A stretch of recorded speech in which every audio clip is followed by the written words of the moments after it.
Hello students, आज हम exercise 5.2 का क्वेश्चन नंबर 14 सोल्व करेंगे। तो सबसे पहले इसकी स्टेटमेंट को समझ लेते हैं। तो स्टूडेंट स्टेटमेंट है, how many multiples of 4 lie between 10 and 250। मतलब आपसे पूछा गया है 10 से लेके 250 के बीच में हाउ मैनी मल्टीपल्स, मतलब 4 के मल्टीपल्स कितने होंगे। और ये क्या है, 10 से आपको स्टार्ट करना है और कहाँ तक जाना है, 250 के बीच में। मतलब 10 को और 250 यानी कि 250 को इंक्लूड नहीं करना है, आपको 10 से 250 के बीच के नंबर्स की बात करनी है।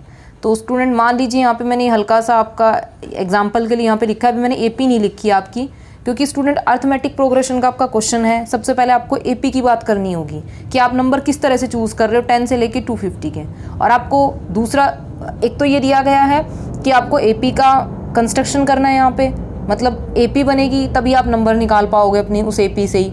तो दूसरा एक कंडीशन ये लगाई हुई है कि 10 से लेके 250 के बीच में सारे नंबर्स की बात नहीं करनी, किसकी बात करनी है, मल्टीपल्स ऑफ 4 की बात करनी है। तो इसके बीच में अगर हम देखते हैं 10 के बाद 11, 12 आपका क्या है, 4 का मल्टीपल है।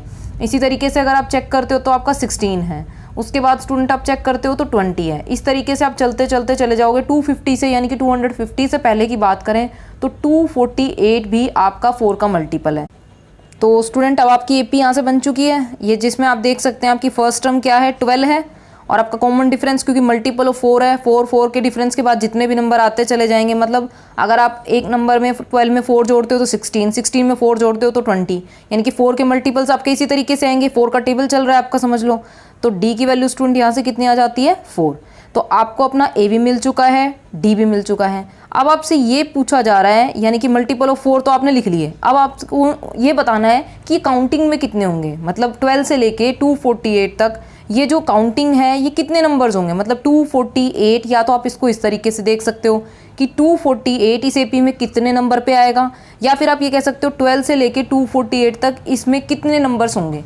या तो स्टूडेंट एक तरीका आप गिन के निकालोगे, पहले आप देखोगे 12 फिर 16 यानी कि फर्स्ट, फिर सेकंड, फिर थर्ड, फिर 4, 5, 6, 7, 8। तो इसमें तो आपको बहुत टाइम चला जाएगा, इसीलिए आप अर्थमेटिक प्रोग्रेशन से इस क्वेश्चन को यहाँ पे निकालोगे। तो सबसे पहले तो स्टूडेंट आप क्या करोगे, क्योंकि यही आपको बचाना होता है अपना काम, अर्थमेटिक प्रोग्रेशन का आपका काम ये है कि अगर आपको एपी बन जाती है, आपका कॉमन डिफरेंस सेम हो जाता है, तो आप अपने जर्नल फॉर्मूला से क्या करते हो, जल्दी से उस काम को आसानी से कर लेते हो।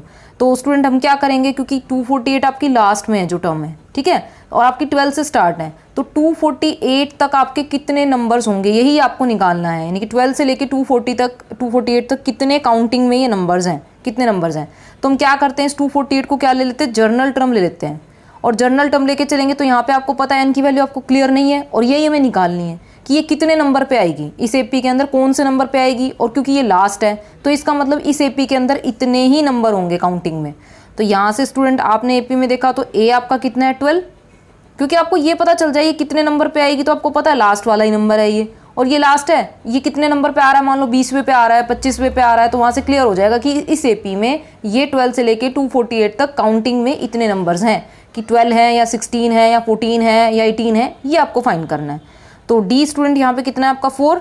अब आपकी कैलकुलेशन जो है वो ज़्यादा लार्जर है नहीं, तो यहाँ से कितना आ गया स्टूडेंट आपका 248, और माइनस में हो जाता है 12, और यहाँ से ये राइट साइड में तो एज इट इज़, यहाँ 12 आपका ट्रांसफर हो गया लेफ्ट में, तो ये बच गया मल्टीपल ऑफ 4।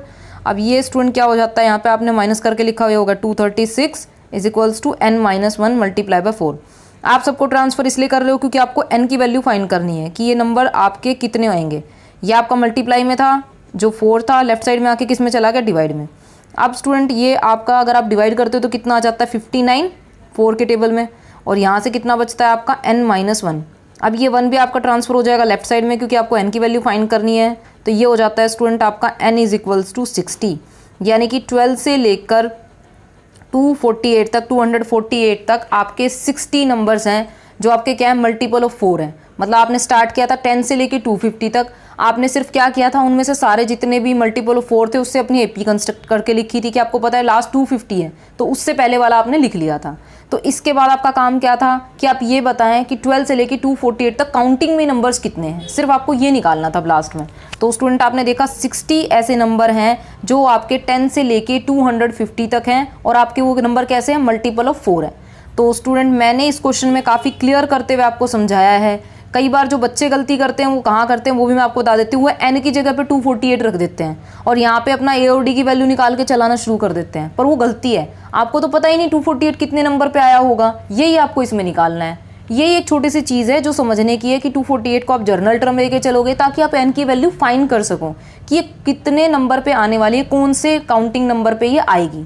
यही आपको स्टूडेंट यहाँ पे निकालना होता है। तो ये गलती आपको यहाँ से नहीं करनी है, ध्यान रखना है कि कैसे लेके चलना है क्वेश्चन में। ये क्वेश्चन आपको कुछ और तरीके से भी पूछा जा सकता था। मान लीजिए यहाँ पे मल्टीपल ऑफ 6 आ जाते हैं, तो आपका आगे वाला काम तो यही करना था। फिर आप चेक करते यहाँ से लेके यहाँ तक मल्टीपल ऑफ 6 कितने हैं, फिर आप ए लेते हैं, फिर आप कॉमन डिफरेंस लेते हैं, फिर जो लास्ट टर्म होती है उसे जर्नल टर्म लेते हैं, वहाँ से फिर से निकालते हैं कि एन की वैल्यू वहाँ से क्या आएगी, मतलब कितने नंबर होंगे, या वो जो नंबर आएगा लास्ट वाला वो जो यहाँ पे 248 था, इस तरीके से 6 का भी कोई ना कोई मल्टीपल होगा।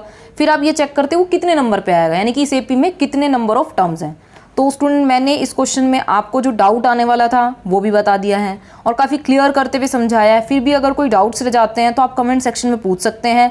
आने वाली वीडियोस में हम एक्सरसाइज 5.2 के क्वेश्चंस को कंटिन्यू करेंगे। थैंक्स।